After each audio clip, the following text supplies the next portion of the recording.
Hello, good evening, everybody. Welcome to another edition of Carl's Conversations. We thank God for you. Welcome back. This is a tremendous platform for just having a discussion. Our motto here on Carl's Conversations is a safe place to have difficult discussions. We want to be the place where we can come and just let our hair down and speak our mind to current issues. And we've been dealing so far in the last few episodes with the election. The election this year has been a saga.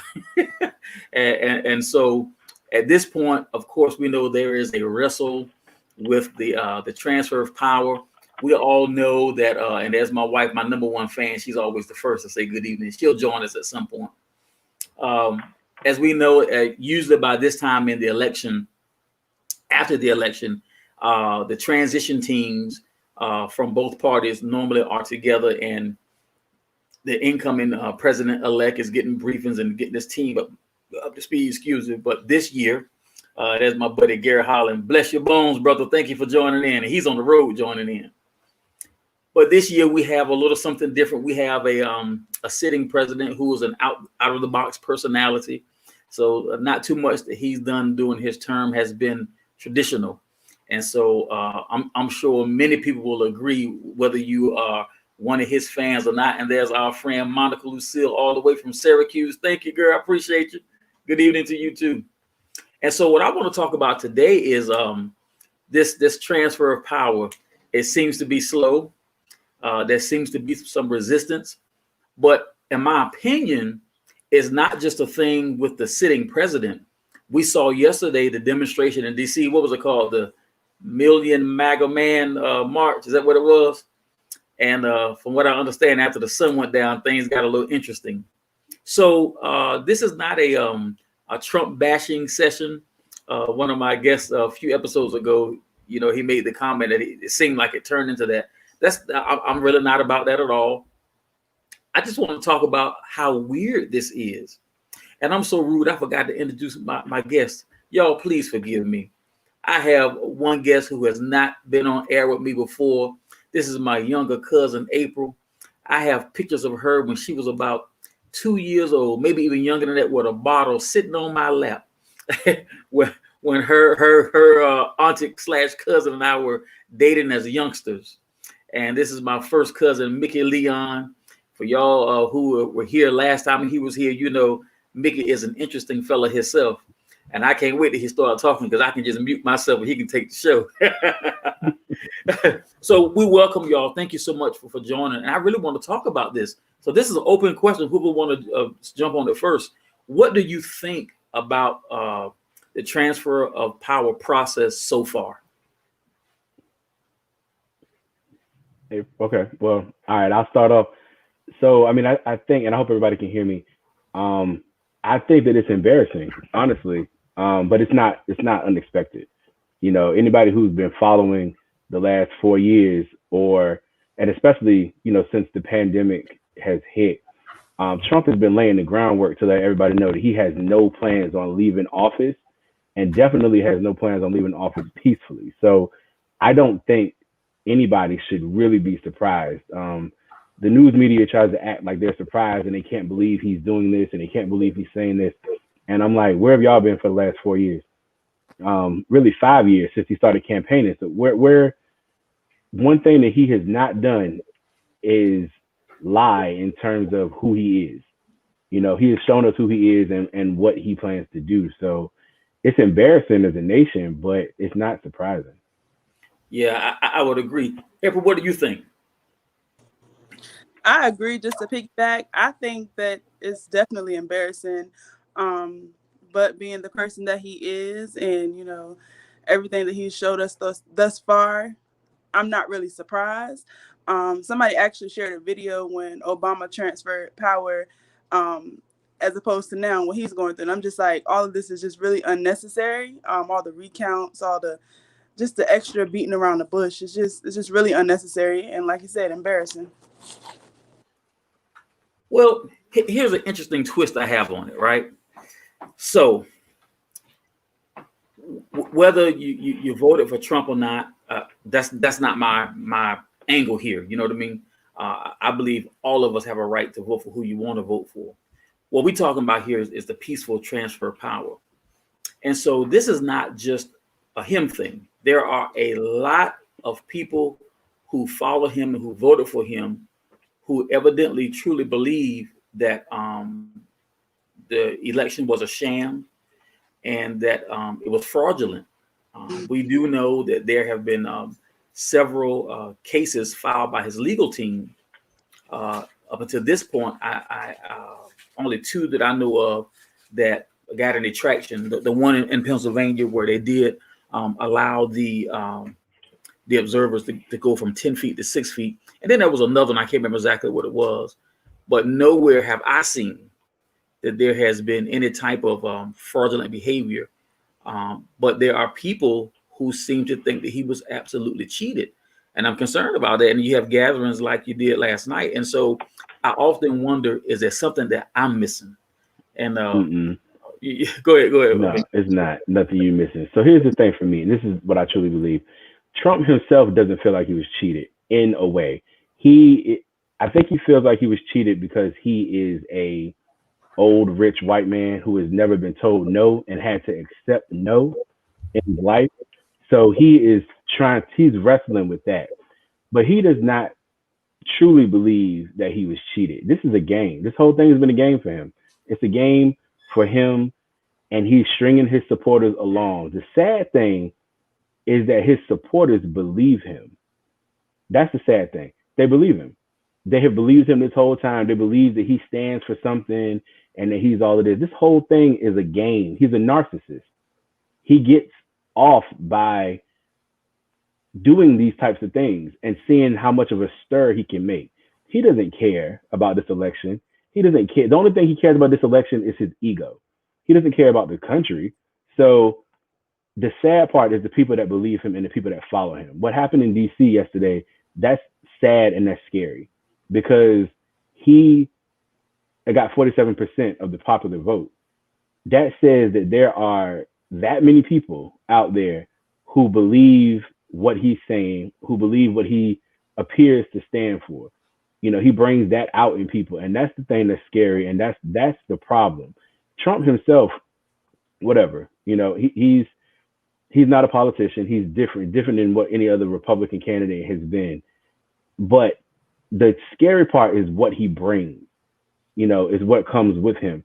We're getting what we expect from the rest of the Republicans. They ride the fence. You know, they are saying that they're saying something without saying anything at all. Like, you know, yes, the legal votes need to be counted. Well, duh, we know that. But they have not thrown their support behind him by saying, yes, they think it's fraud. They sidestep that. You know, the ones who are going to be out of a job, like Mike Pompeo, Haley McEnroe, you know, they put their support behind him and they say that, you know, they believe that there's fraud, but they know that come January 20th, they're out of a job.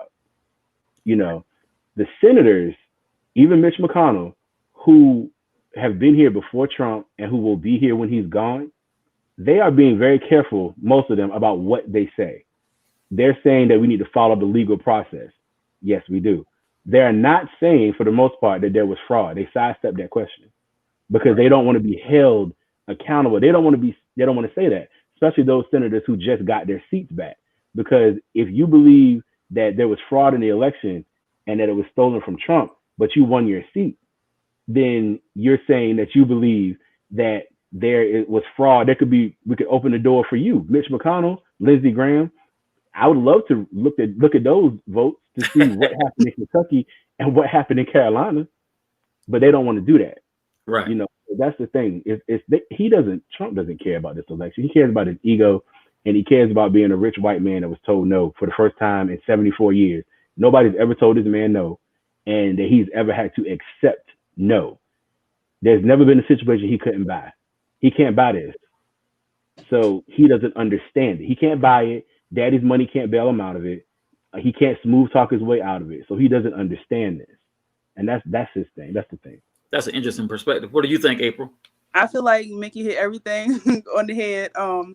Definitely, I feel like the senators and everybody are trying to beat around the bush. They're trying to basically just, you know, trying to work correctly without saying certain things, you know, for the backlash and everything. It is very scary how the supporters do follow Trump. You probably could say the sky's yellow and they will probably agree, but it's just like him having a briefing saying that, oh, I've won. Look, I'm coming very close. Look like I'm going to win. And clearly, if you watch the news, he was definitely being taken over. But it's the fact that the supporters are there like he's going to win or we believe in him. And they don't see anything wrong, just like the vaccine. He said the vaccine will be here first week of November. And he kept switching. And clearly, they're telling us about a spring. It's just like he's spitting out lies and they're still supporting him, saying that, you know, basically he didn't lie and that he's telling the truth. And the people that are behind him are basically just trying to word it correctly, without throwing him under the bus, but showing that they are still kind of like siding with him, trying to make the legal process, or let's do this and let's do that to make it right for Trump. So it's just it's very scary. But there's an interesting twist, right? So, and once again, I don't want this to sound so much anti-Trump, but it's like some stuff is just so much in your face until you just have to deal with it for what it is. So I'm just going to throw it out there. So we all know that he telegraphed his move, right? He telegraphed that he was going to declare himself the victor early and then claim there was fraud. Now, the setup is this. We all know that the Democrat leadership pushed their supporters to be safe through COVID. Mm-hmm. You know, you do not have to wait until the 3rd of November. You can show up to vote early. And in Virginia, we started voting early on September 18th. Tisha and I voted on Saturday, Friday. It was Friday, September 8th. We voted, and it was smooth as butter. And then a whole lot of mail-ins too. And in most states, and I'm sure he's had advisors to tell him this, in most states, the numbers that you're going to see first are the people who show up election day. And you knew that the Republicans were going to show up on election day. They did some mail-in, they did some early voting, but nowhere near the numbers as the Democrats did. Right. So it was not rocket science, or you didn't have to be an election aficionado to know that most of the Democrat votes were going to come in even beyond the first day. Number one, we had a record number of people voting. And in most states, they don't even start counting the mail-ins till a couple of days after. And like in Virginia, you still have a valid mail-in vote as long as it is postmarked by election day and arrives by 3 p.m. the third day after the election. That is a valid Virginia vote. So anybody who knows anything about, you know, how this works, it's not strange that the numbers would catch up. So he jumped out into a lead because the day of votes counted first. That's not strange. But over the next day, 2 days, 3 days, and they start counting all of these mail-in votes, especially from urban areas that are overwhelmingly Democrat. It's not surprising. So to me, it seemed like you kind of gained the people who follow you and really, really believe most of what you say. That's how I see it. Did you all see that? April, I'll start with you. Did you see it like that? Yeah, I agree.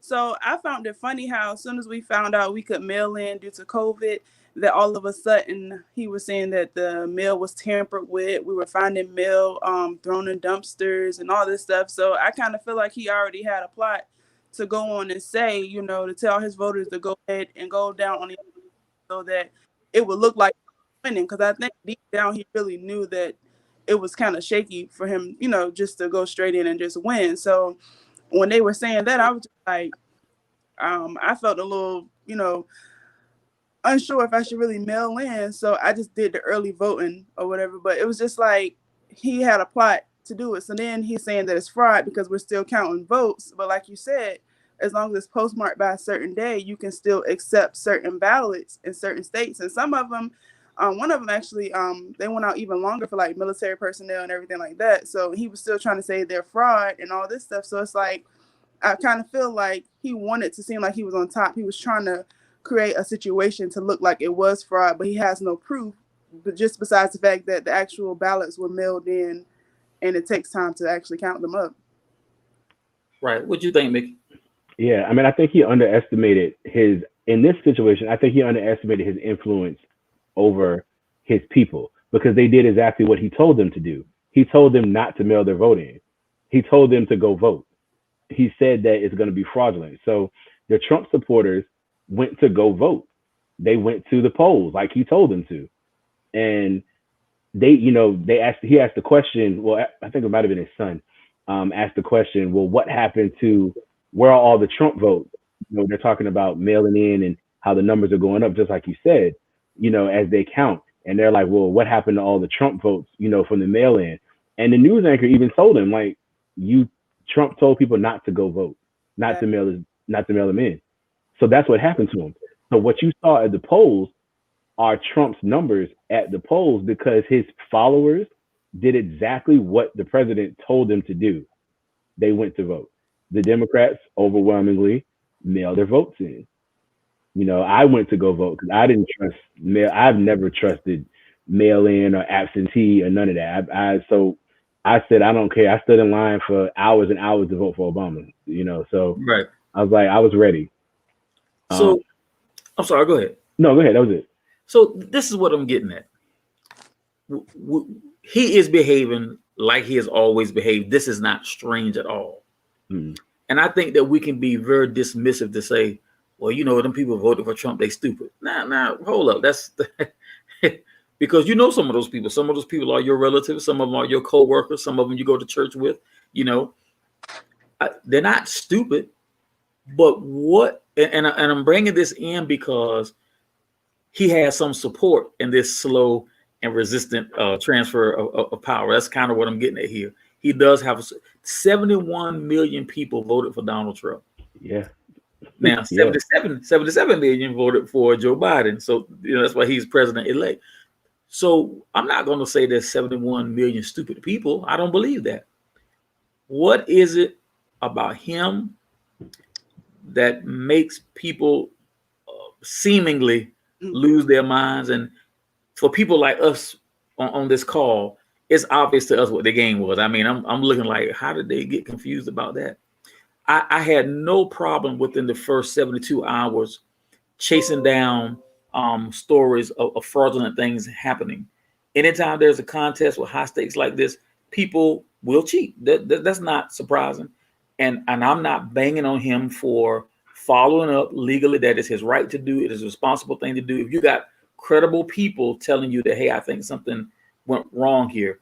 So I had no problem with that. But at this stage of the game, I'm like, come on now. And I think a couple of law firms have already resigned from working with him. Like, we just can't. Almost all of them, except for one, Rudy Giuliani, and there's one other. Yeah, they've all backed out. Wow. So what do you think? What is it that makes these people truly believe that the election was stolen from him? April, you want to go? I can fill in. Me? Okay. So I feel like there are three different groups of people that vote for that support Trump and make them believe they believe the election was stolen from him because he said so. That's plain and simple. That's what it is. He said so. They would not have come to that conclusion without him. But the people that support him, they're either, like you said, they're not stupid for the most part. There are some stupid ones out there. I got some people that I went to school with who are stupid. But for the most part, they're overwhelmed, they're ignorant, or they are selfish and hateful. And the business ones, the business people who are also selfish and ignorant.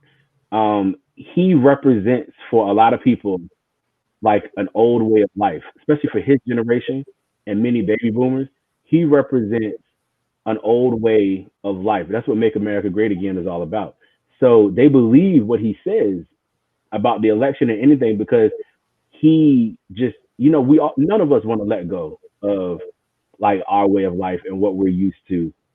Every generation goes through it. Every generation wants to hold on to the way things are. I go back home to Chesapeake and I see stuff changed, and I'm like, man, like that wasn't like that 15 years ago, but it happened. But he represents that for so many people. But it just so happens that for the rest of the country that's not white, that time that he represents was not a good time for us. Make America great again. But America was only great during those times for the people that look like him and for the people who had his financial status. Like, these people voting against their own interests and believing him, that in itself is just always amazing. I'm like, how are you in middle America? You are a farmer in middle America who is on government assistance. You're on welfare, but they called it something different. And he gave it to you. They just called it something different, but it's welfare.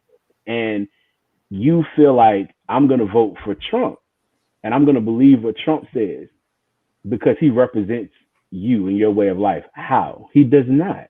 But that's what they think. So that's why they believe him, because he represents something that they don't want to let go, something that they believe. White people in this country feel like they're under attack.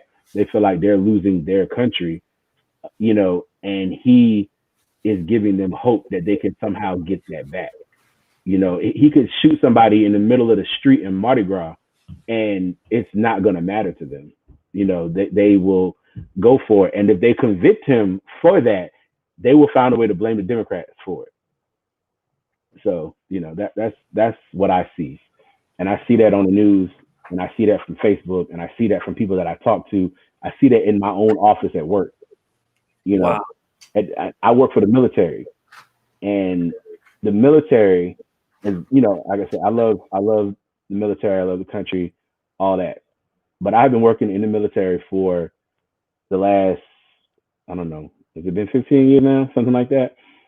And there are some of the most, as the higher up you go in some of these ranks, it's some of the most ignorant and hateful people holding these higher offices. And they are stone cold Trump supporters, stone cold Republicans. And it's for those very reasons that I just mentioned. This is from conversations that I hear. Anybody that follows me on Facebook has seen the stuff that I posted about some of the conversations that go on in my office. And this is the stuff that I hear. It's highly inappropriate for work, but they don't care. Right. So that's what it is. So I just shake my head at them sometimes. I'm like, what world do y'all live in? Y'all live in Fox News world, which clearly is not the same as anywhere else. But wow, I'll shut up now. It's all good. It's all good. What you think, April? We talk, we vibe. I see that you got the ignorant, you have the business owners, but one other category is you have those that are unlearned.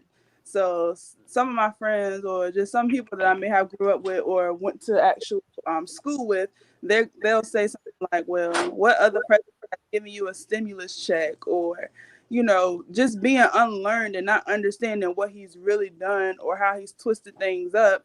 They see as though, oh, I have a child, he's getting learned and not understanding and all that thing. They just don't understand, and they're like, how can y'all vote for this person? And they try to compare the two and want to get the better of the two. Well, this one was racist too at this point in time, and just going back and forth. So again, you have the ignorant, you have the ones who are just purely hateful, and then you have the ones who are just unlearned that make up a small percentage as well, that are just gonna, vote for him and just think that he's the better of the two.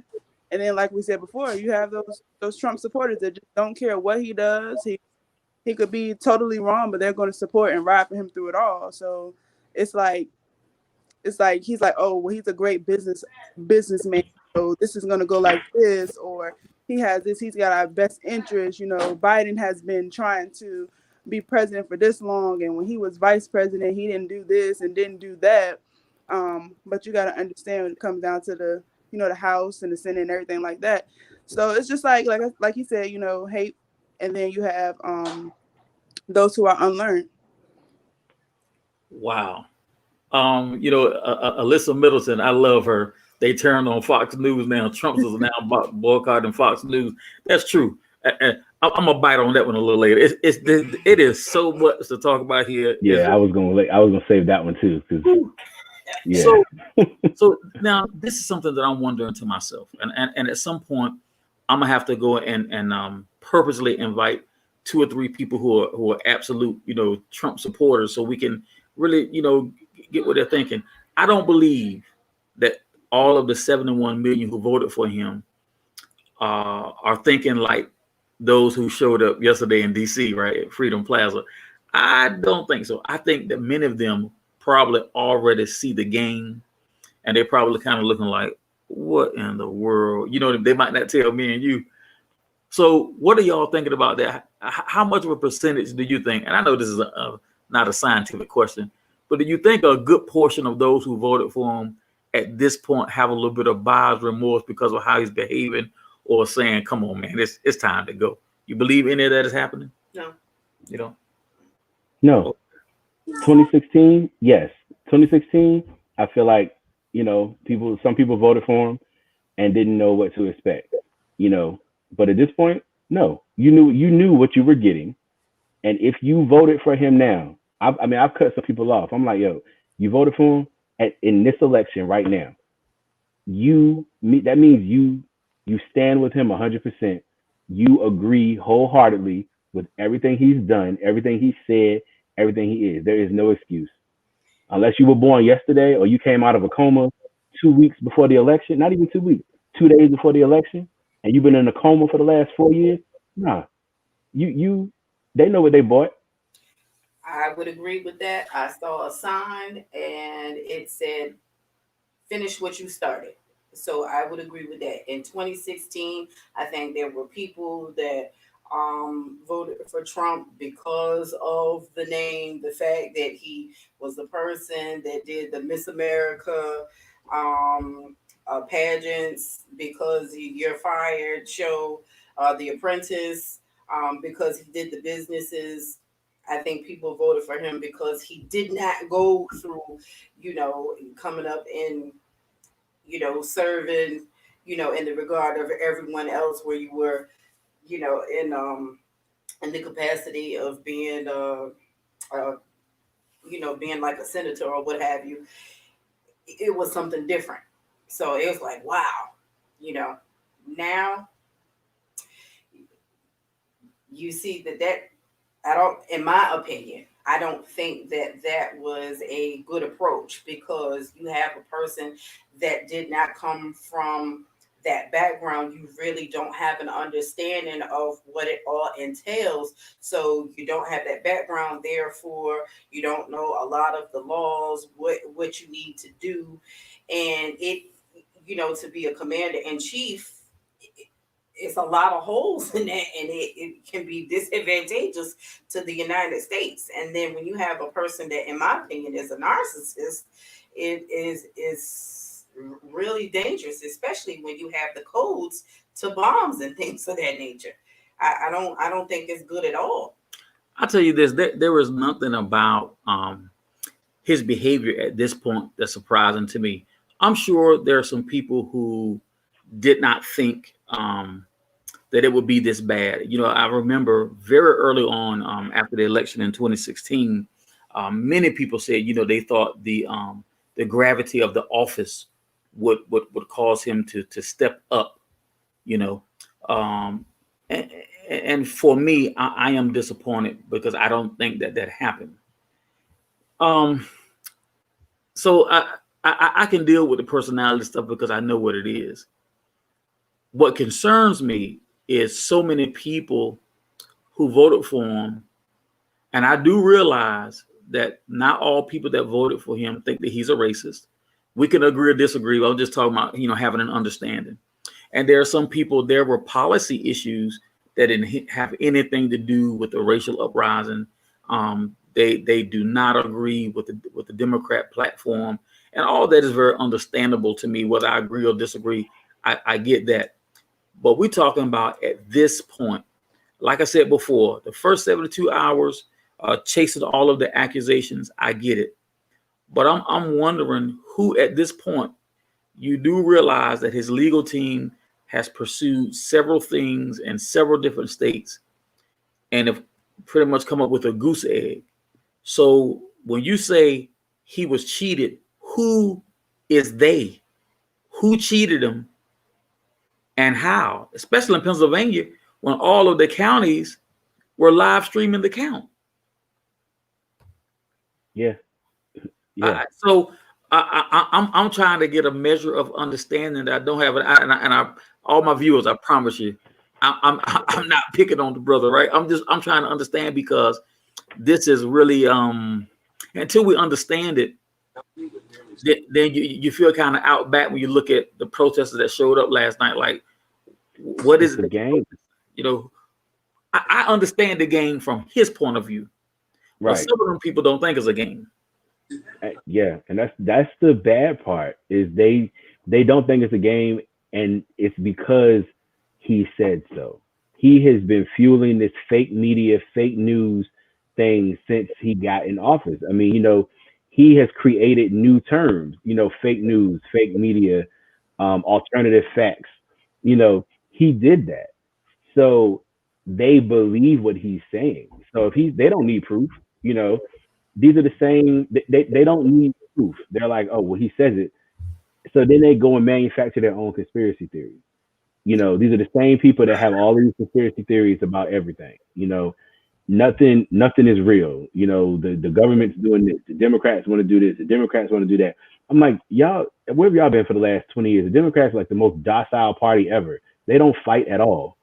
It's like they let the Republicans do whatever they want to do, and then they try to combat it with, and I vote Democrat, but it's annoying because they combat it with the whole kumbaya, everybody must get along thing, and it's like the Republicans are sitting over here full-fledged attacking, and then the Democrats over here, yeah, well, we should all get along. That's why people wanted Joe Biden.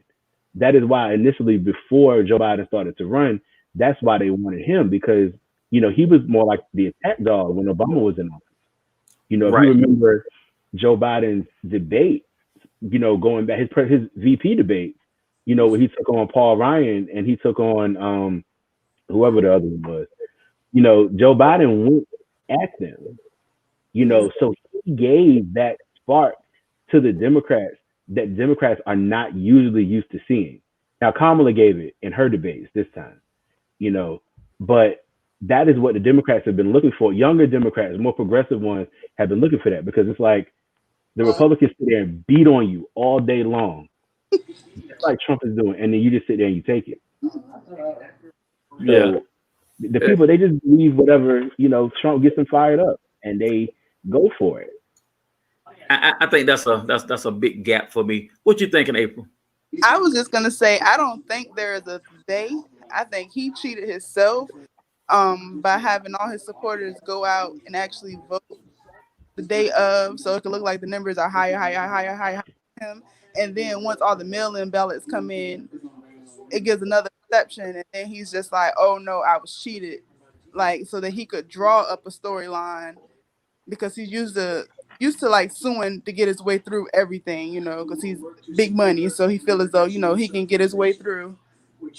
I'm sorry, I just looked at TV and saw him on TV, but yeah, so it's like just trying to like sue his way through, just trying to create a case, and that's why so many people won't do it for him, because it's not really a case. It's just the fact that one vote gets in before the other doesn't mean that the other vote doesn't count. Yeah, I thought that was kind of crazy. You're asking all these elections we've had. Do you think that because you say so, we're gonna know who the winner is that night? Not 150 million people cast votes. But it flip flop. The night of the election, he said he wanted the vote counts to stop in Pennsylvania because he was winning there, but he wanted the votes to keep being counted in Arizona. So it's like he knew what he was doing. It's all about misinformation. It's all about creating confusion and trying to delegitimize the election process. Which, I mean, do what you're gonna do. My question is this: what are you gonna do in January? The country has already started to move on. Mm-hmm. What are you gonna do come January 20th? Because then at that point, at 12:01, you're trespassing. Oh yeah. My problem with Trump is this: he feels as though he's above the law. Yes. And it is such a travesty that he has demonstrated more that I know of, more so than any president, he has all of these attributes that he just does not want to adhere to any laws. As you indicated, he feels that he can buy his way out, or he can sue his way out, and he just does not want to adhere to the laws because he feels that he is above the law. And it's really an embarrassment if you can't adhere to what the rules are and you want to state what these laws are. And if you know, as the president, you have an expectation that other people are supposed to follow the laws, but then you have an expectation that I can break any law or I can pardon myself. If you can't adhere to what the rules are yourself, you should not be allowed to be the commander in chief. You know, I say all the time, I'm not trying to make this all biblical, but if you can't do unto others as you would have people to do unto you, and if you don't think that you can adhere to those rules yourself, don't ask other people to do it. You don't need to be anybody, commanders of anything, in chief of nothing. Period. Can I ask y'all a question? Sit down. Put yourself in timeout for forever. Go ahead, girl. Yes, you can ask a question. So she said she didn't want to make it biblical, so that made me faint. You know, he leans on a lot of, you know, evangelicals, Christian values, and all this stuff. You know, Carl, I know you are, you know, deep into the church. You know, we know that's what you do. You do it beautifully. What have you seen, like from, like, you know, devout Christians, churchgoers? I mean, I'm Christian as well, but you know, I'm not a pastor, so you know, God's still working on me. But what have you seen? Because that is something that puzzles me all the time. You know, when people say, "Oh, you know, he was sent by God," I'm like, "What God you know?" Because my God wouldn't do that. So like, or if he was sent by God, it was for a different purpose, not the purpose that y'all think it is. That's what I'm like. I'm like, he's sent to shine a light so people can be better. But these people are always saying that he, you know, he was sent by God and he's what's supposed to be here, and they overlook all of the things that many Christians, like, you know, that they get on people for. You know, and I'm not talking about, you know, good Christians who are fair and whatnot. I'm talking about a lot of these evangelicals who are like way to the other end of the spectrum. They down people for many of the things that Trump does, and I just don't understand it. So I'm just wondering, like, what have you seen from your circles? Do you seeing the support? Anybody able to explain what, you know? Well, I'll give you my observations, and before I say anything, I want everybody to know these are my observations. I don't own heaven nor hell, and can't put anybody in either place. But just as a minister of the gospel, as I observe people, first of all, we know that you can tell a tree by the fruit that it bears. We have never seen an orange tree bear apples. You've never seen a grapevine grow pears, right? So forth and so on. I heard so many times when he misbehaves, people say that's not what he's like in person. Well, you're the president of the United States. You know that every word that comes out of your mouth has the power to become policy instantly just because you said it. That's a great responsibility. The scripture tells us that which proceeds out of your mouth are those things which are in your heart. Now, he said out of his own mouth, when he was asked several years ago, I think he was asked, had he ever asked for forgiveness? And he said out of his own mouth, he had no need to be forgiven. Now, I remember several evangelical pastors stand up and say they believe that the Lord had forgave them. But I've had a conversation with a couple of them, and I asked, how do you know that? When out of his own mouth, he said that he had nothing to be forgiven for. Anybody who has spent any time in the Word, anybody who has spent any time seriously with a real relationship with Jesus, I don't believe they would have said there was no need for them to be forgiven, because we know that in this flesh is no good thing, right? Outside of Christ, we are all messed up. If we had the ability to do it all by ourselves, he would not have had to die on the cross, but he did, because this flesh is not strong as we think it is. And so when we think about the fruit of the Spirit, think peace, love, joy, patience, right? And that's just a few little pieces of it. Do you see any of those things when you observe him? Do you see any humility? You don't. So from my observation, and this is not me judging him, but you're asking me a question, and I'm answering the question. I'm not going to say that he's not a believer, because only he can say that. Only he knows. I'm not even going to say that he's not a Christian. Only he knows. I will say that I don't see much evidence of a mature walk. If he is a Christian, he's still becoming. He's still becoming. And I would hope that if his profession, if he has professed, I have not heard him profess Jesus Christ as his Savior. Maybe he hasn't. I just don't know about it. So I'm not gonna say that he hasn't. I'm gonna say that I don't know. But if he has, I would hope that he would allow some mature ministers in his life that could sow into him. But the behavior I don't see now. You have many who will make an argument with me, and they'll say, well, you know, God hates abortion and he's against abortion and several other issues, right? But for all of my pro-life friends, I say this: there's no one on earth more pro-life than me. But I will admit that I have a different definition of pro-life than most of the pro-lifers. See, pro-life to me means from conception to the grave. Many of my pro-life brothers and sisters will do everything in the world to stop that young woman from having the abortion. But once she gives birth to the babies, they'll vote against every policy that will allow her to get a leg up, because maybe one of the reasons why she wanted to get the abortion, because she was in a disadvantageous situation. Okay, but now you've talked her into keeping the baby. Now she's going to need some help. And I'm not talking about just food stamps and some Section 8.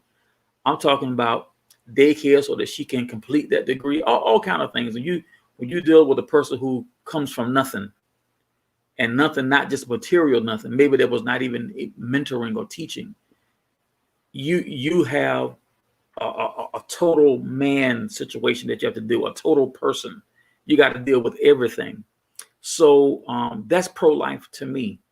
And I'm absolutely pro. I don't like abortion. I abhor abortion. But we've already seen what happens in America when it is illegal, right? There are many things that I disagree with morally, but morally and legally are not exactly the same. And, you know, this is not a theocracy, it is a democracy. And so I know there are many preachers watching right now that will say, oh, no, what is he saying? Well, that's where I am. All right.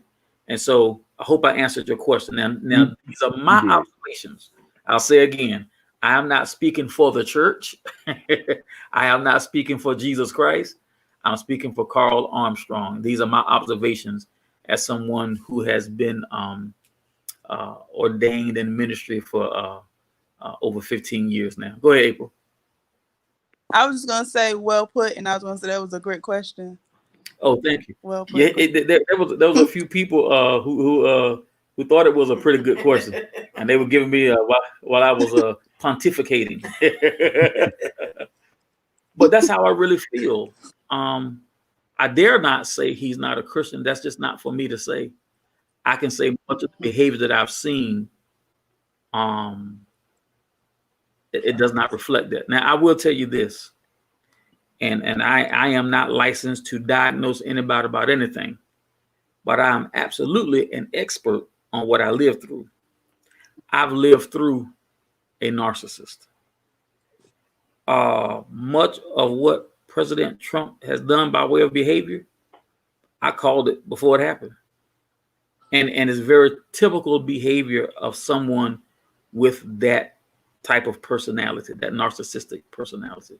And he's what they call a malignant narcissist, right? That's one of the worst types. I dare say a sociopath.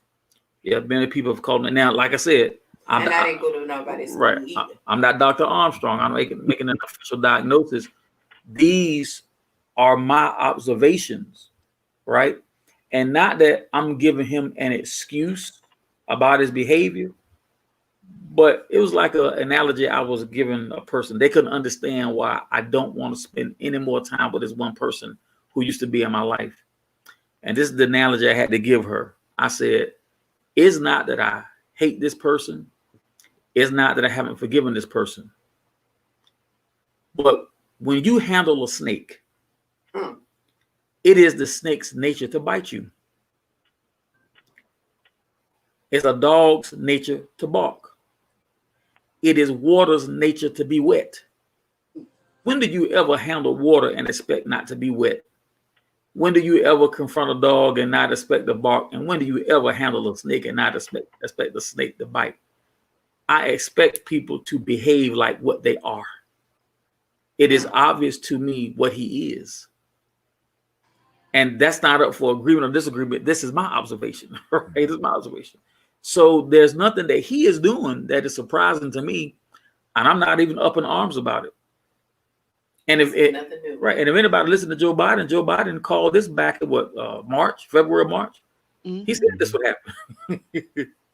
So what I'm getting at tonight is, we see what's happening. Where are we with it? How long do you think this will last, realistically? I think it's going to. I don't think he's coming to the inauguration. No. I don't think he's coming. And if he does come, it will be to start trouble. The way that we saw, I was at Obama's first inauguration, and I saw Bush transfer power and get on Marine One and fly off. I just don't see it. I don't see that transfer coming. I don't see him walking down the hallway the way we saw Bush and Obama do it, coming out, thanking and congratulating the new president, transferring that power, getting on and leaving. I just don't see him being able to do it. So I don't. I mean, so you asked how long do you think it'll go on? I think it's going to go on the way that it's going on until January 20th. There will be whatever's going to happen on the inauguration day is going to happen. And then he is going to take the same story on the road, and he is going to continue with his supporters. I think it's going to be a clash in D.C. on inauguration day. I think that same crowd that was here this weekend is going to show up on inauguration day with the people who are supporting Biden, and just hope the DC police and Secret Service and everybody else will be able to handle it.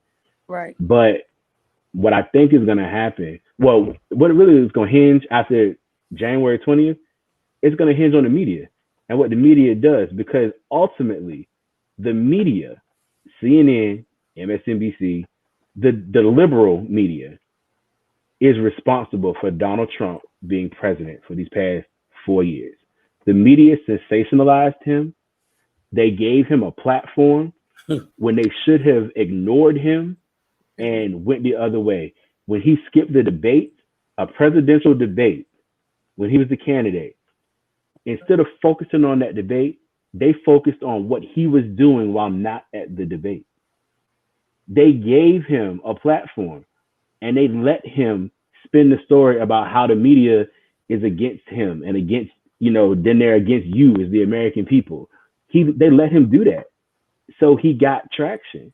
So if the media decides to follow his shenanigans after January 20th, then he's not going to go away.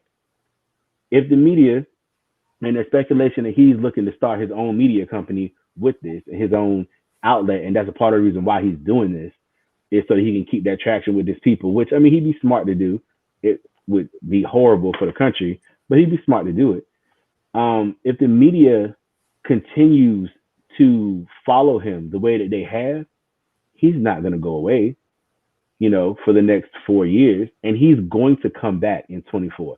In 24, the Republicans are going to have a real issue on their hands, because unless he gets sick and passes away or has some other type of revelation or some other ball of yarn catches his attention, he's going to come back in 24. Ball of yarn. Yeah. Oh, God. He's gonna come back. Why wouldn't he? He's got the support. And in 24, the Republicans are gonna have to answer the question: what are we gonna do? Are we going to let him run with us again, and we see what he's done, or are we gonna take the chance of splitting our vote because he has support, and a lot of his support are Republican voters. So if he runs as an independent, will he win? No, but that will almost ensure that the Republicans won't win either, because they can't afford to have that vote split like that. There's 70 million people. They can't afford to take that loss. So they're going to have an issue on their hands. So you say, and I tie it all back around, how long do I think it's going to last? I think it's going to last these next 4 years. And I think it's really going to depend on what direction the media decides to take. Do we move on with the new president and his administration, and let's get back to bringing the country back together? Or do we still sit over here and see what Donald Trump has to say, what he has to tweet every 5 minutes? And do we give it, credence as they have done? If they continue to do that, it's going to be more of the same, except now he's on his own dollar. He don't have advisors. He doesn't have to worry about, being pulled. The other Republicans, when they finally get to the point of, hey, look, you need to pull back, he don't have to worry about that. Now he's on his own with his own money and can continue to do as he's done for these last 70 something years, however he wants. And now he's got a much larger fan base than what he ever had before. So, it's really going to be interesting to see what happens. What do you think, April?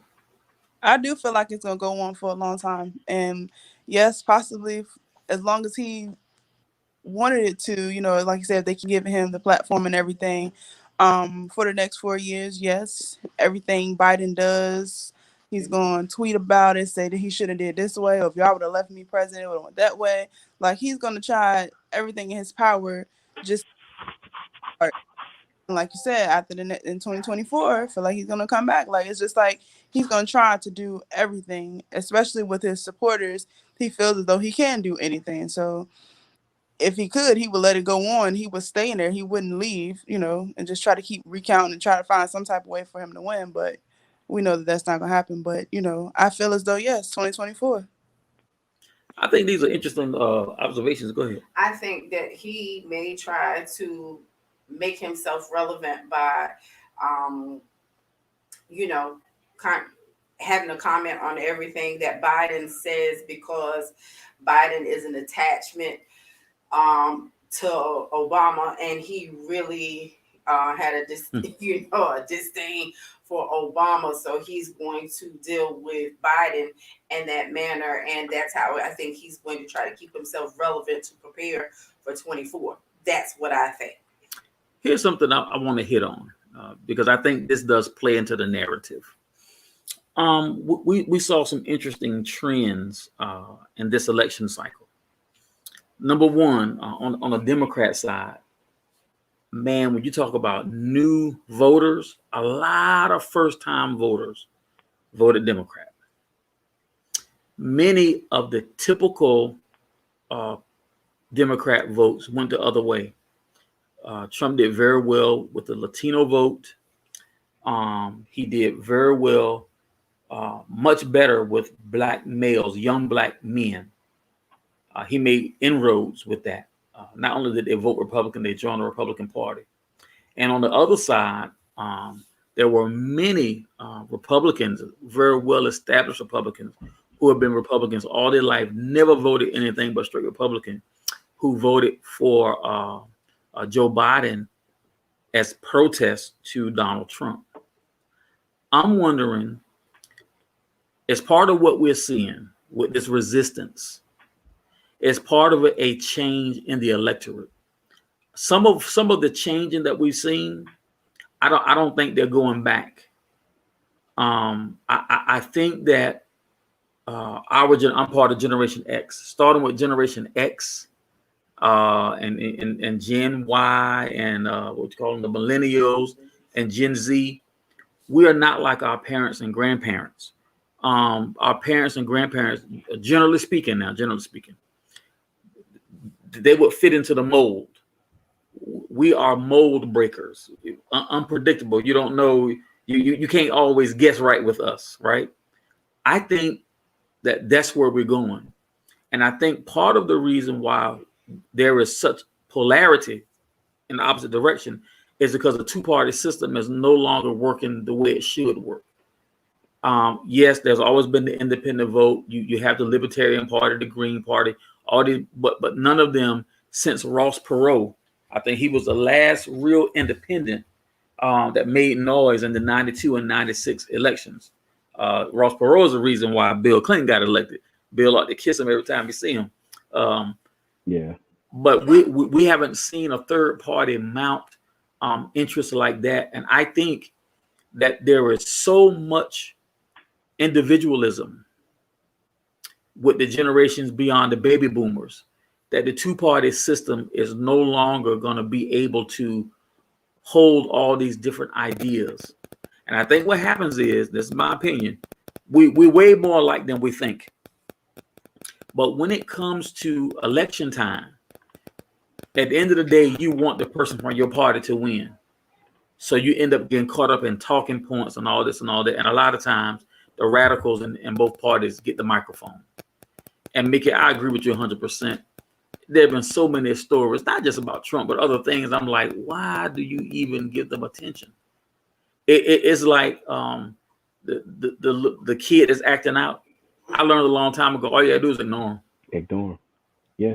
When you keep feeding them attention, they keep acting. Just ignore them. They stop. Yeah. Because you cut off their supply.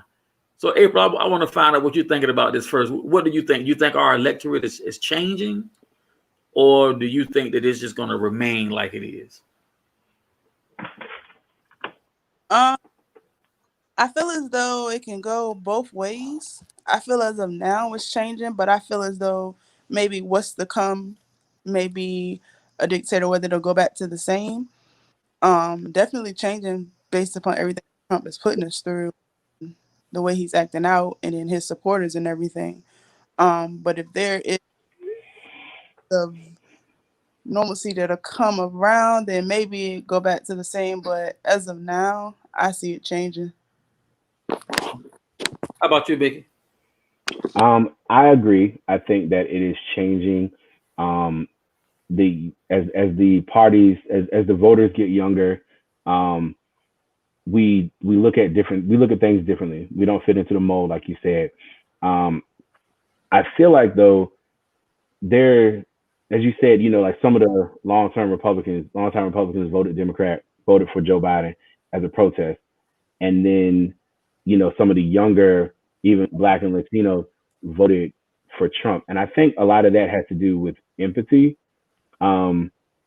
Younger voters and people, not even just younger voters, but people who don't have the ability or don't know how to empathize with other people, and think solely about themselves and what they think is probably best for them, are the ones who, when they know better, they still side with Trump because they look at, this is what's best for me.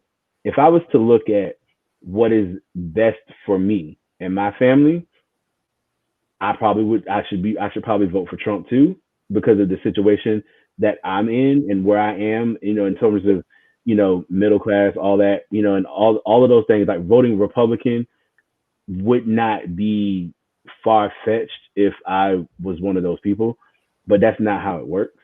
You got to remember where you came from. You remember your family and your friends. You remember all of the people who are not in the situation that you're in, and Exactly. how he and his supporters and people like him impact those, and how the policies that he makes now will impact your children and your grandchildren. That Supreme Court justice that he just appointed, that is going to impact my grandkids, because she's 40 something. She's potentially got another 40 something years to serve. So if you don't possess the ability to look past the here and now, like today, right now, what is best for Mickey, what is best for me, then that's a part of, I think, what makes up the way people vote. But I do think it's changing. I mean, if we had a candidate like, let's say, like AOC, who was older, a little bit older, more seasoned, and had her views and what she represents, both parties would lose a huge segment of votes, especially my generation, millennials, because true millennials don't lean far left or far right. We are in the middle. It's a lot of things, especially like if you're in the middle class, it's a lot of things that Republicans' ideals we agree with. Mhm. And then there's the Democratic ideals that we agree with. So if there was a candidate that was progressive like that, that was qualified and that could mount the support, that's the problem, is being able to mount the support. If they was able to mount the support and the money to make a legitimate run for the White House, both parties would suffer, because that would signify the real shift in the electorate and how things change, because that is what we want. That is why Bernie Sanders was wanted. It's just the fact that, one, his age, and two, people are not really gonna, that older group that's still there, you thought the word socialist, and that's like saying communist. You're not gonna get it, But that, to answer your question, yes, it's changing. The real shift will come if we can ever find a candidate like that. You'll really see. That's what I'm getting at, because I remember right after the election in 2016, I was down in Chesapeake. I was sitting with a certain portion of the family members, and we were in IHOP on Battlefield Boulevard. I'm an independent. April might have been there. I'm an independent. When I start talking, you're gonna know whether you was there or not.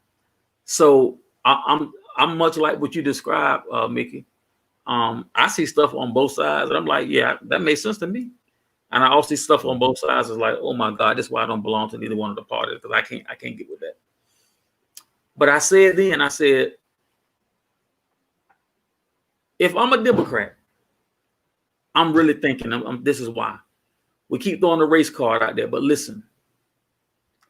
In 2008 and 12, Obama went into middle America and he flipped counties that historically voted Republican. He flipped them in 2008 and in 12. And then in 16, they went back and they voted for Trump. Yep. Why? You can't, I'm getting there. You can't just throw a blanket answer on it and say it's racism, because if it was just racism, they would have Obama years back, right? Right. Yeah. Okay. Well, because of who you are. Yeah, you're right. I know for some people, he not, just like for some people, Kamala not black enough either. But right, when it's beneficial. I'm gonna do another show on it. That's a whole show. Matter of fact, that's a whole series. Not black enough. Anyway, so you can't say that. And I said then, if you don't figure out by 2020, this joker's gonna win again, because he did something that we haven't seen before. The Republican establishment threw him away, remember? Mm-hmm. He took his plight to the people. And that's what is giving him so much power. That's why nobody want to speak against him, because all he got to do is grab the microphone and tell the people, don't vote for him. And they're going to vote your butt out of office because they love him. The party rejected him, but the people did not. And that's where his power comes from. Right. Because what you just said is exactly what I've been thinking. As soon as you get a candidate who will go to a point of, I'm not saying you got to agree with why those counties will flip. I'm saying you got to understand. Just walk around saying, I hate Trump, I hate Trump, I hate Trump, or put any name in there. That's not going to win you many elections. Mm. You have to understand why they voted the way they voted. And then after understanding, you have to meet them where they are and deal with their issues. So many people who voted for Trump felt like our country and the Democrat Party left them by the wayside. Yep. I know this because I study it and I'm hearing them say it. Not my words, their words. How do I go deal with them and where they are and their issues? And Mick, I believe you're right. And I believe we're going to start seeing it in 2024. How much traction I have, I don't know. But I think it's already brewing. Somebody, we can't be the only ones talking about it and think about it. Somebody sees this and now they know I don't need to go through. Why would I waste my time? If I was going to run for office right now, I would run as independent. I would want to deal with the two parties. I'm taking my plight to the people because that's where the power is, not in the parties. The power is in the people. Right. And that's so exactly what you said. That's it. Like Hillary Clinton did not go to those places. She lost the election. More than Trump won the election, she lost the election. because she took for granted places that voted for Obama. But what she didn't do was what Obama did. Obama got up and he went to those places and listened to what those people had to say. She didn't do that. Wisconsin, Michigan, those places like that, she didn't go there and talk to them and reassure them that she was going to bring their jobs back and that she understood the things that they had lost. She didn't do that. Trump, even though he lied, he did that. He, you know, he did it. He went there. So you have to meet people where they are. I mean, one thing I didn't like about this election from Joe Biden's standpoint, we were all virtual. We couldn't go out there and campaign. He, in my opinion, did not utilize social media the way that he should have. That is one thing that Obama did. Like, there is no excuse for you in 2020 to not be on these platforms. You don't have to go and do a COVID rally like Trump. Right. We're on Zoom. You're the Democratic nominee. They have unlimited resources. Tell them that you want to do a Facebook Live and just talk to the people. That the next real candidate that's like Obama on either side, that's what they're going to do. They're going to utilize the resources that they're going to meet us where we are. Like we're all sitting here, we're doing this. If every time like AOC gets on her Instagram Live or her Facebook Live, I get a notification and I'm watching. I might be doing a million other things, but when that woman goes live, I know it and I'm watching along with a million other people. And she's just sitting in her room at home, doing whatever she's doing, eating, watching TV, and she's talking. But she understands it. I'm gonna come back to you because I want to ask you a question. April, I want to get your input on this. What are you thinking about this new thing? I felt as though, going back to the Hillary situation, I felt as though she assumed that because Obama got it, that she could get it. I felt as though she didn't put herself out there as much as he did. She just was like walking around, and like you said, Trump, though he did lie, he still went out there and put himself out there. I felt that she didn't do it. Biden did okay. He didn't put himself out there as much. But I think the fact that people saw so much of Trump's dishonesty that they kind of backed away, and I feel like COVID had a big thing to do with that as well. So they kind of backed away and was like, well, I'm going to go the other way, though he should have put himself out there a little bit more as well, though. All right. Here's the $1 million question. This is the last thing we're at an hour and 7 minutes, and I respect y'all time. So you just said a very interesting thing, Nikki. Now, if you listen to the Republicans, they don't like AOC because she's the nasty word called a liberal. And they branded her being a socialist too. Mm-hmm. But according to what you're telling me, you say your generation gets with her. What is she saying? What issues is she backing that are attractive to you as a voter and as a citizen? And I'm going to ask you the same thing, April. For her, it is really her stance against, just like Trump, it's her stance against the status quo, what's been going on. But she's bringing it more from the people standpoint. So she's what the Democrats are supposed to be, what they claim to be, more for the people and for the smaller person that needs help. That's what she brings and what she talks about on her platform. But it's more, it shakes things up a little bit. So it's more not with the status quo. Democrats, they say they want to be for the people. Yes, you want to be for the people, but you want to be for the people the way you've been doing it for the last 30 and 40 years, and that is not what resonates with us. We want healthcare should be a thing. I don't know, universal healthcare to a point, done well. There's a lot to look into that, but at least have the conversation. She wants to have the conversation, talking about the environment, taking care of the environment, actually seeing what is going on, like those types of platforms, student loan reform, that type of thing. All of those things are appealing to us, in our generation, because that's the kind of stuff that we talk about, right. And so you got the old school Democrats, you know, which Joe Biden does represent, and they want to continue to do things the way that things have always been done. And that time is over. That time has passed, you know, and she recognizes that. You know, she sees that, she recognizes that. I mean, she's not the only one. There are other senators. You know? Yeah, I mean, you know, Stacey Abrams, she comes, you know, that group, Keisha Lance Bottoms, you know, those shining stars in the Democratic Party now, you know, they are coming the same way. And you know, we get behind them. And you notice that everybody I mentioned, they're women, right? So, you know, but even that is another thing. Like, I know there are a lot of chauvinists out there, a lot of guys out there who just feel like they don't want to see a woman in power, a woman in politics and whatnot. But I'm like, if you look at these people's record and you look at what they're trying to do, like, just take away the fact that they're women, period. Look at what they're trying to do. Look at what they've done. Some of these ones that are protesting them, you say you want these things. It's the same thing that they're talking about doing, and the same thing that they've done in their state. You look, you know, you see what Stacey Abrams just did with the vote. Like, she won Georgia for Joe Biden. She did that. Oh yeah. You know, and so it's like, it's time to move on. It's time to move forward. It's time to move into now.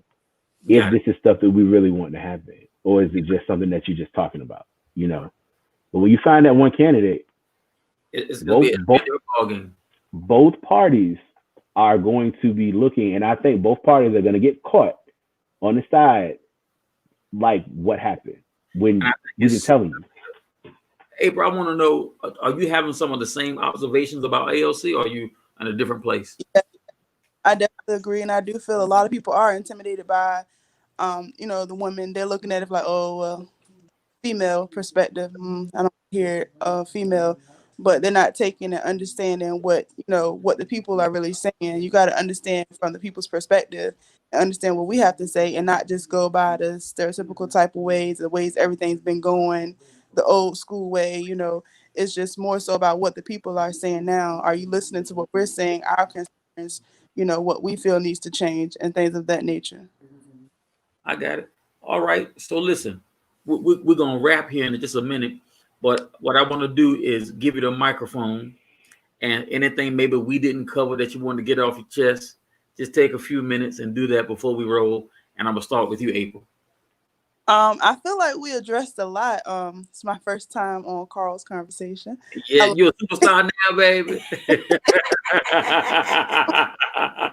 So yeah, next time I'll be more prepared. You know, the camera been moving, my kid here and there. But yeah, other than that though, I feel as though we definitely touched on a lot.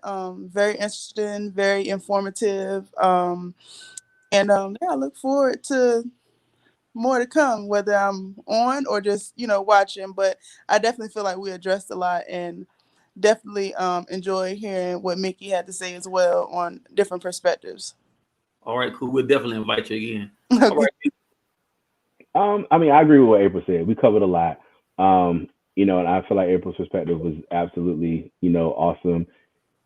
Everything. We covered a lot, and I just, you know, I thank you, you know, cousin, for being able to have this platform and just your consistency with it. You know, you're up here consistently bringing it to the people, and I commend you for that. I really do.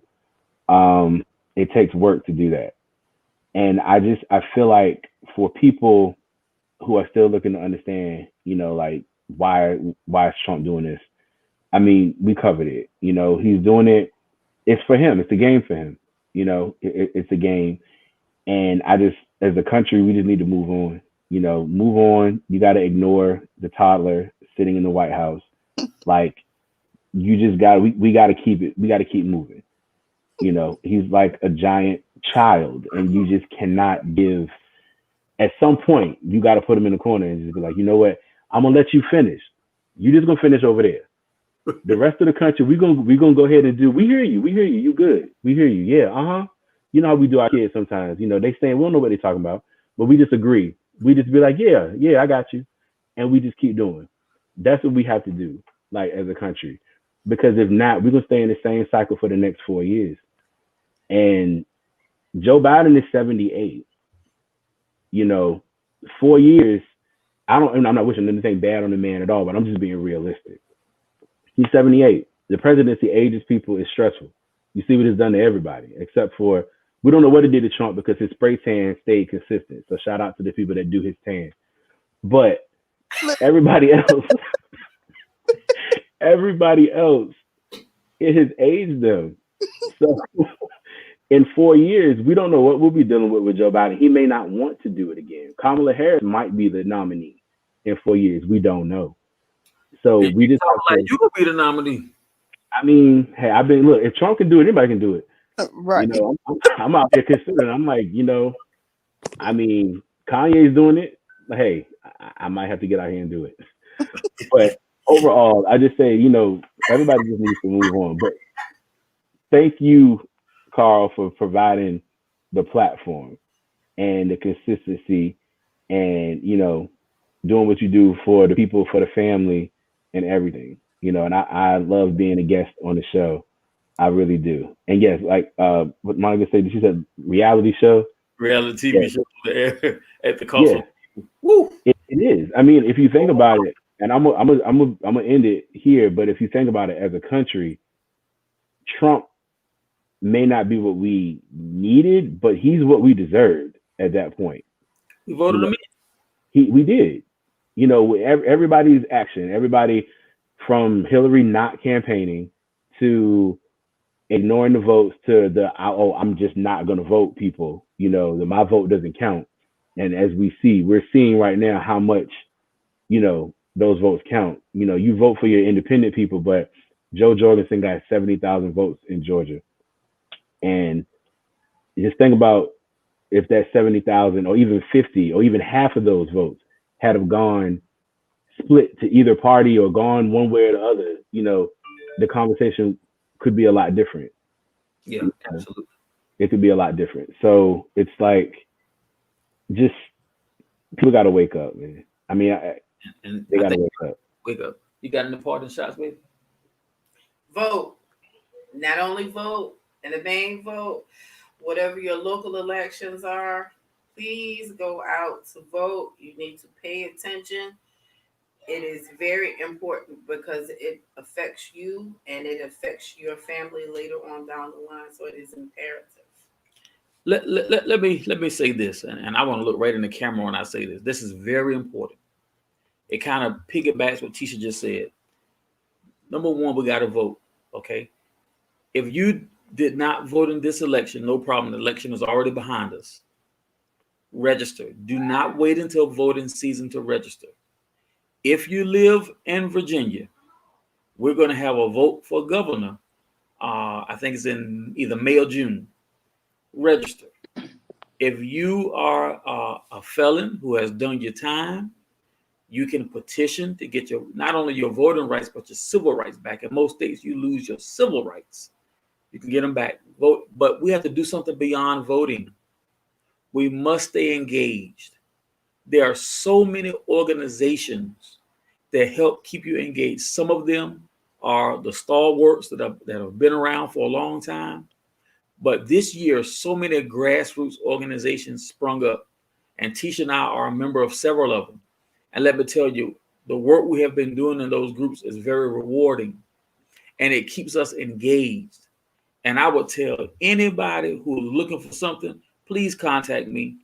I have a couple of groups of organizations that Cassandra, you are right. Cassandra is Mickey's sister. Pay attention. That's my baby sister. Local elections. I'm getting there, sweetie. Just hold. Give me 30 seconds. You got to stay engaged, and you're gonna do that through your organizations. And if you don't see an organization in your local area that is talking about what you need, what you want to talk about, then you start one. This is a new time, but it ain't a new game. It's the same game. Right. And it's like what Uncle Monk told my father right before he left South Norfolk to go to Vietnam. He took him to the corner of Liberty and Cascade, and he told him, run the game down to my nephew. My daddy ran the game down to him. He said, and remember, when you get on that plane and get to Vietnam, different corner, same game. Man, that is wisdom beyond those few words. Different corner, same game. Not just the presidential elections, When we talk about social justice, criminal justice reform, all these other types of reform that we want, let me tell you, thank you, MJ Mahogany. That's my cousin down in South Carolina. Thank you, sweetheart. Most of the reform that you want to see will come at the local and state level. You need to know who your local officials are, your city councilman, your mayor, your vice mayor, your commissioner of revenue, city treasurer. Even though in most places city manager is not an elected position, you need to know who these people are. Tisha and I have become quite acquainted with many, many local officials. I'm not trying to name drop, but if you don't believe me, you can come up here. Most of them know exactly who we are by name. Hey, Carl. Hey, Tisha. Because we have gotten involved. We have a saying up here. When it comes to our local politicians, we're either going to change your mind or we're going to change your seat.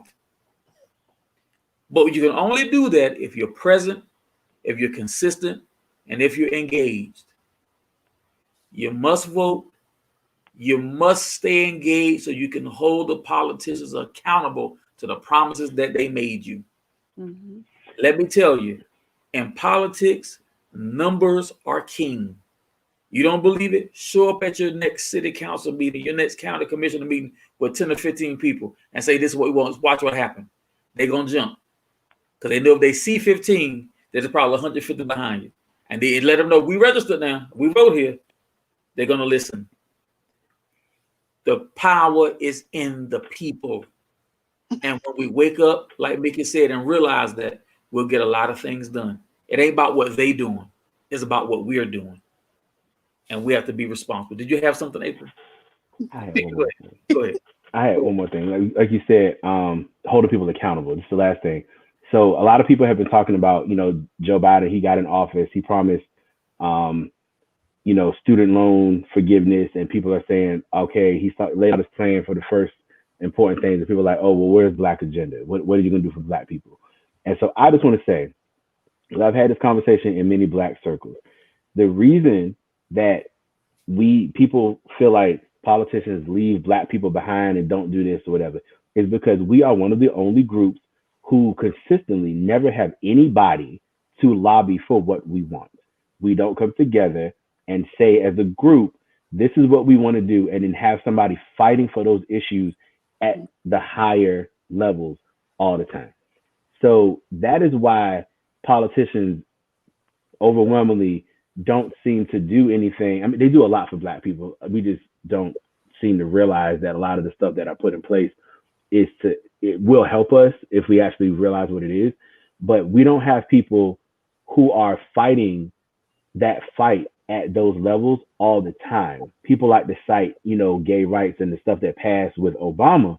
And I'm like, do you realize that those people have been fighting that fight since before Obama got in office? Yep. They have had groups together lobbying, not just the presidency, not just the Supreme Court, but there's senators and all of this stuff, whole groups that have been fighting that fight for years. It wasn't just Obama's in office, oh, he did this for them. No, this was something that happened before Obama. So my point is, we don't have that group. When we get somebody that wants to go and have the conversation, we like to turn on them. If they didn't go have the conversation in the way that we wanted to have it. Like they started turning on Ice Cube and stuff like that. I ain't gonna get into all of that. But I just want to say, if anybody's watching, if you feel like they are, they're gonna leave the Black people behind, we have to organize, like you said. You got to be engaged. We got to be engaged so that we can have a group. Because you can't name somebody, a group of people that's on Capitol Hill right now, lobbying for the Black agenda. You can't do it. Anytime I challenge somebody to do that, they just sit there and look stupid. I'm like, because you can't do it, because they're not there. They're not there. We come around, they say Democrats come around the Black folks at election time. We come around the Democrats at election time too. And it goes back to what we've been saying. You said it, MJ said it, somebody else said it. MJ, she said, the real fight, I'm gonna put it back up here. This is so awesome. The real fight starts after the election, holding them accountable. Yes. It goes directly to what Mickey just said. It can't just be election time. You find out, go to your local website for whatever city or county you live in. Do it tonight. Go get the schedule for when the next meetings, your school board meetings, your city council meetings, your county commission. Find out when the meetings are. Join the PTA at your kid's school. Stop whipping them on report card day and you have done nothing. The teachers need to know who you are. Anyway, I just thought I needed to say that. I just felt something move inside of my spirit to tell me to go ahead and say that. Not my spirit, but my spirit. So thank y'all. I really do appreciate y'all. This was awesome. I got a chance to speak to y'all. Are millennials, right? Yes. Yeah. Okay. One. I got a chance to speak to millennials, and so many times I talk to people with gray hair like me. But this is very important to hear what you guys are saying. And Monica, our homegirl up in Syracuse, said she loved it. Thank you so much, Monica. So she is the homie. And yes, baby. You spelled it wrong. You spelled spirit. I said my spirit. My spirit. Yeah. That's how they say it in the Holiness Church. Yeah. If you say it fast, say it fast 5 times and then call me. Tell me what happened. We're not gonna talk about it on air. Anyway. Thank you so much to my audience. Thank y'all for hanging with me. You are awesome. For those who catch it live and for those who catch it back on the replay, remember with Carl's Conversations, this is the safe place to have difficult conversations. If you disagree, hey, that's good. Then call me, contact me. And if you watching this, you're like, these people are crazy. They need to hear me. I love it. Contact me and I guarantee I will put you on. I only got one rule: be respectful. You've never seen my guests disrespect each other. Be respectful. And remember, this is my platform, not yours. You go on yours, you can act crazy. Come on mine, conduct yourself. As long as we do that, we're going to be fine. All right? So until next time, I say, as I always do, may God bless you and may heaven smile upon you. Until next time, good evening.